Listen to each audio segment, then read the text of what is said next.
من نورова Зайнура ҳастам. 38 сола, модари 5 та фарзанд. Дар компанияи Фабелик кор мекунам. Недавно оиликои хидмат синимат кардам. Дар структураи Саида Раҷабова беҳтарин зан, беҳтарин модар, беҳтарин наставник барои мо. ҳеҷ вақт боварӣ надоштам ки рӯзе бо Саида Раҷабова вомехӯрем, ҳамдигаримона мебинем, ҳамсӯҳбат мешем. Чӣ хел як рӯзи фаромӯшнашаванда буд ки беҳад инсони хуб, шунидан кай бувад монанди дидан, чӣ хел ки мо ай пеш дидем, ҳамсӯҳбат шудем, як рӯзҳои фаромӯшнашаванда буд.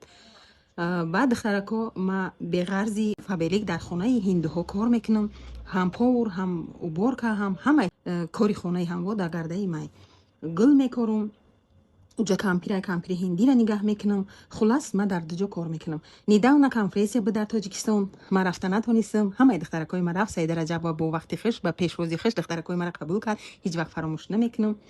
И дар компанияи Фабелик соҳиби орзуҳои худ шидам, мошини худ, хонаи худ шидам. И командаи беҳтарин шидам. Беҳад духтаракои нағз дорум дар командам, беҳад дӯстшон медорум. Дугонаҳои нағз, хоҳарои нағз, апаҳои нағз ёфтам.